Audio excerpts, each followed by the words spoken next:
आ गए हैं और साथ में पूजा वगैरह भी हमारी हो चुकी है। और मॉर्निंग के जितने भी काम होते हैं, क्लीनिंग वगैरह, किचन के काम, तो वो सारे के सारे हम ने कर दिए हैं और बिल्कुल फ्री हो गए हैं।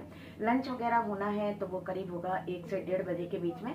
तो सोचा कि उस टाइम पे हम अपनी ड्रेसिंग को ऑर्गेनाइज कर लें, क्योंकि कम से कम 10-15 दिन हो गए हैं जो कि हमने इसको ऑर्गेनाइज नहीं किया है। और आपको बता दें कि जब घर में बच्चे होते हैं तो कहीं भी किसी भी जगह पर आप कितना भी कुछ ऑर्गेनाइज कर दीजिए तो वो बिखर ही जाता है। और बच्चों की क्या बात करें, कभी कभी हम लोग भी कभी हड़बड़ी में होते हैं, जल्दीबाजी में होते हैं, तो हम सामान को इधर उधर रख देते हैं।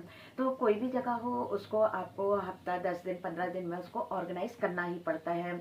और हमारा ये है कि ऐसा नहीं है कि हम एक साथ सारे काम को करें, हम एक एक जगह को और एक एक जगह को लेके और उसको ऑर्गेनाइज करते हैं और क्लीनिंग करते हैं। तो आज हमको करना है अपनी ड्रेसिंग की क्लीनिंग और साथ में करेंगे उसको ऑर्गेनाइज की किस तरह से हम उसको ऑर्गेनाइज करते हैं। तो सोचा कि आपके साथ तो शेयर करना बनता है। तो आज आपको अभी अपने ड्रेसिंग की कंडीशन दिखा देंगे कि क्या कंडीशन उसकी हो रखी है, मतलब सामान ढूंढने पे भी उस पर नहीं मिल रहा है। तो आज सोच रखा था सुबह ही कि आज जल्दी से काम से फ्री होके और अपने जो ड्रेसिंग है तो उसको ऑर्गेनाइज करेंगे। क्योंकि देखिए, कोई भी आप एक्स्ट्रा काम करते हैं तो आपको 1-1.5 घंटा आराम से लग जाता है। तो आज हमने कोई DIY वगैरह अभी नहीं किया है, हो सकता है शाम तक करें, लेकिन अभी हम जा रहे हैं अपने ड्रेसिंग को ऑर्गेनाइज करने, उसको क्लीन करने। तो चलिए आपको दिखाते हैं कि किस तरह से हम ये काम करेंगे। तो चलिए बढ़ते हैं अपने काम की तरफ और देखते हैं कि इसको हम कैसे क्लीन करेंगे और किस तरह से उसको ऑर्गेनाइज करेंगे। तो सबसे पहले इधर पर आपको दिखा दें अपनी ड्रेसिंग की कंडीशन की क्या हो रखी है। और इस तरह से कुछ बिखरा हुआ था पूरा ही, जिसमें कि सामान को ढूंढना भी काफ़ी मुश्किल हो गया था। एक सामान निकालते थे तो दूसरा गिरता था और सामान को ढूंढने में भी समय लगता था। तो देखिए, इस तरह से घर का चाहे छोटी से छोटी जगह भी क्यों ना हो, यदि हम उसको ऑर्गेनाइज रखते हैं, क्लीन रखते हैं, तो हमको काफ़ी हेल्प मिलती है, हमको सामान जल्दी मिल जाता है, ढूंढना नहीं पड़ता है और साथ में देखने में भी अच्छा लगता है और कोई सामान गिरता पड़ता नहीं है, तो इस तरह से बर्बादी भी नहीं होती है। तो सबसे पहले ड्रेसिंग को हमने कुछ इस तरह से पूरा खाली कर दिया था, जितना भी सामान था तो उसको हमने खाली कर दिया था। और देखिए, घर की कोई भी कोना हो, कोई भी जगह हो, तो ऐसा नहीं है कि हमने एक बार ऑर्गेनाइज कर दिया तो वो हमेशा के लिए हो गया। क्योंकि देखिए, हमारे भी बहुत सारे ऐसे काम होते हैं कि कभी हम जल्दीबाजी में, हड़बड़ी में, या बच्चे होते हैं तो इस तरह से सामान को निकाल के बिखेर देते हैं, या हमसे ही जल्दीबाजी में ऐसा हो जाता है। तो इसको समय समय पर आप किसी भी कोने को ऑर्गेनाइज ज़रूर करें। तो देखिए, सबसे पहले इधर पर डस्टिंग वगैरह कर दी थी, बिल्कुल धूल वगैरह नहीं होना चाहिए। पहले सबसे पहला काम होता है कि सारा सामान निकाल के उसको अच्छे से क्लीन कर दें, डस्ट वगैरह बिल्कुल निकाल दें। और देख सकते हैं कि किस तरह से ये गंदी हो रखी थी, जबकि इसके ऊपर रैगजीन वगैरह भी बिछा हुआ था, लेकिन कुछ कुछ सामान गिर जाता है जिसके कारण कि ऐसा हो जाता है। सबसे पहले ड्रेसिंग का पूरा सामान हमने निकाल के और उसकी अच्छे से डस्टिंग वगैरह कर दी है, मतलब सूखे कपड़े से अच्छे से धूल मिट्टी निकाल दी है। अब इसके बाद इसमें जो दाग धब्बे वगैरह लगे हैं तो उनको क्लीन करने के लिए देखिए हमने लिया है थिनर। ये इस तरह से ये थिनर आ जाता है, बहुत सस्ता मिल जाता है, 30-35 रुपए का करीब ये मिल जाता है। तो इसका यूज़ करके इसके ऊपर पहले हम पूरा इसे कपड़े में लगा के और उसके बाद हम पूरी जो ड्रेसिंग है तो उसको क्लीन करेंगे। तो इसको आप चाहे तो कप वगैरह में निकाल लीजिए या फिर आप डायरेक्ट बॉटल से भी लेके इसको कर सकते हैं, लेकिन हाथ में ग्लव्स वगैरह या कुछ भी ऐसा, या पॉलीथीन वगैरह कुछ भी बांध लीजिए। तो चलिए अब इससे क्लीन कर लेते हैं। तो इधर पर देखिए, सबसे पहले थिनर ले लेंगे, हाथ में पॉलीथीन बांध ली थी और इसको कपड़े पे लगा लेंगे। तो यदि आपका वुडन का फर्नीचर है तो इस तरह से यदि आप उसको क्लीन करेंगे ना तो बिल्कुल नया हो जाएगा आपका फर्नीचर। तो ड्रेसिंग के साथ साथ जो हमारा बगल में क्लोजेट वगैरह था उसको भी हमने क्लीन किया था। तो इधर पर कपड़े में लगा लिया था। और एक चीज़ ध्यान रखिए कि थिनर को तुरंत बंद कर दीजिए ढक्कन से, नहीं तो वो उड़ जाएगा। और इस तरह से आपको कपड़े पे लगाते जाना है और छोटे छोटे एरिया को क्लीन करते जाना है। लेकिन हाँ, पहले आप इसकी बिल्कुल सूखे कपड़े से, ड्राई कपड़े से जो है तो उसकी धूल मिट्टी बिल्कुल निकाल दीजिए, उसके बाद आप थिनर का यूज़ करिए, नहीं तो धूल जो है तो उसी में चिपक के रह जाएगी।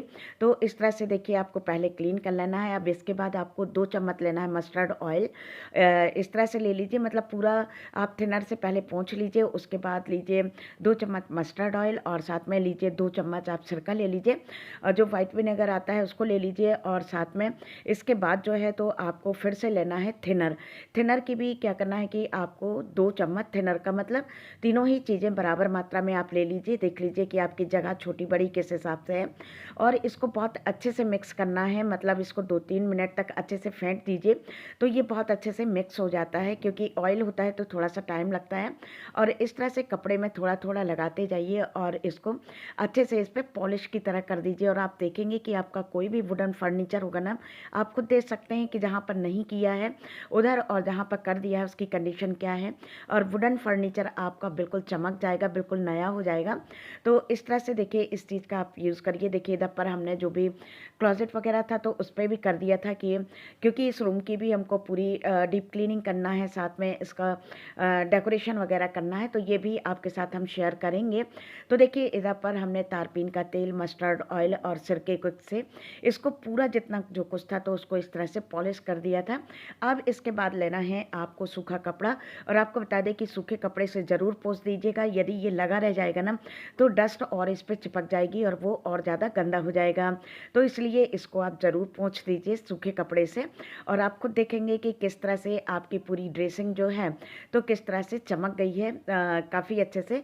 बस आप सामान को ऑर्गेनाइज़ करना बाकी है, तो इसको भी हम फटाफट से ऑर्गेनाइज़ करते हैं और देखते हैं कि किस तरह से इसको हमको अपना लगाना है। तो आप खुद देखिए कि कितने जो भी आपका वुडन फर्नीचर है ना, तो उसको आप इस तरह से ज़रूर क्लीन करें, जिससे कि ये बिल्कुल चमक जाएगा और आपका फर्नीचर बिल्कुल नया हो जाएगा। तो अब इसके बाद बारी आती है कि जब भी आप किसी जगह को ऑर्गेनाइज़ कर रहे हैं अलमारी वगैरह की, तो उसके नीचे कुछ ना कुछ ज़रूर बिछा लीजिए। तो देखिए पेपर वगैरह बिछाते हैं तो वो तो कुछ समय के बाद उससे चिपक जाते हैं, तो इस कारण से आप रेगजीन वगैरह ले लीजिए। ये छोटे-छोटे टुकड़े हमको मिल गए थे, तो इनको कुछ उस नाप का हमने बराबरी से कट कर दिया था और इनको उस पे हमने बिछा दिया था। तो इस तरह से आप कोशिश करिए कि आपके घर में जो भी थोड़ा बहुत बचा है रेगजीन वगैरह या कुछ भी, तो उनको रख लीजिए कि कहीं न कहीं उसका यूज़ हो जाएगा। और हमारी कोशिश यही रहती है कि हम घर के ही सामान से जो हम खरीद के लाए हैं तो ज़्यादा से ज़्यादा उसमें हम उसको यूज़ कर पाएँ। तो देखिए इधर पर चूड़ी की भी कंडीशन आप देख सकते हैं, सब उसमें बिल्कुल मिक्स हो गई थी, कोई समझ नहीं आ रहा था कौन किसकी है। तो इस तरह से हमने सब चूड़ियों को अलग-अलग करके सेट बना के अच्छे से इसको इसमें ऑर्गेनाइज़ कर दिया था कि जब ज़रूरत होगी तो फटाफट से वो मिल जाएगी, ढूँढना नहीं पड़ेगा और साथ में उसका सेट बनाना नहीं पड़ेगा। तो देखिए इस तरह से सारी चूड़ियाँ इस तरह से मिक्स हो गई थी, लेकिन सबको एक-एक करके टाइम लगा, लेकिन बस ये था कि ऑर्गेनाइज़ हो गई थी। अब इसके बाद देखिए इसमें ये तो कर दिया था, इसके बाद ये सेफ्टी पिन जो है ना, तो इसको भी चूड़ी में डाल के इस तरह से हमने हैंग कर दिया था कि जब भी हमको ज़रूरत हो तो कहीं ढूँढना ना पड़े, फटाफट से मिल जाए। इधर पर देखिए ये किचन का टॉवल हैंग करने के लिए मंगाया था हमने, ऑनलाइन मंगाया था, तो इसको अब इधर पर हैंग कर देंगे, क्योंकि ये ग्रिप्स वगैरह जो होते हैं, ये पौनी वगैरह, तो इनको तुरंत के तुरंत चाहिए होता है और इनको ढूंढना, छोटी छोटी चीज़ें होती हैं जो कि इधर उधर बहुत खो जाती हैं। तो इस तरह से देखिए आप इनको इसमें हैंग कर सकते हैं और जब भी आपको ज़रूरत हो तो तुरंत इसको यूज़ करिए। इसी तरह से क्लैचर वगैरह भी होते हैं जिनको कि डेली यूज़ के होते हैं और उनको ढूंढना रखना काफ़ी प्रॉब्लम देता है। तो इन चीज़ों को ऐसी जगह पर रखें जो कि जो हमको तुरंत तुरंत मिल जाए और इधर-उधर ना ढूँढना पड़े। तो देखिए 2-3 क्लचर कुछ इस तरह से हमने इसमें हैंग कर दिए हैं, जिसके कारण कि जब भी ज़रूरत हो तो फटाफट से हमको वो मिल जाए। तो चलिए अब बताना आपको है, बारी आपकी है कि आज का हमारा वीडियो आपको कैसा लगा। अच्छा लगा हो तो प्लीज़ लाइक, कमेंट, शेयर और सब्सक्राइब करिएगा। बेल बटन प्रेस करना बिल्कुल ना भूलिएगा, जिससे कि हमारे वीडियो की जो भी नोटिफिकेशन है तो वो आपको सबसे पहले मिल जाएगी। तो चलिए अपना ख्याल रखिएगा, खुश रहिएगा और दूसरों को खुश रखिएगा। फिर मिलते हैं एक और नए इंटरेस्टिंग वीडियो में। Thank you.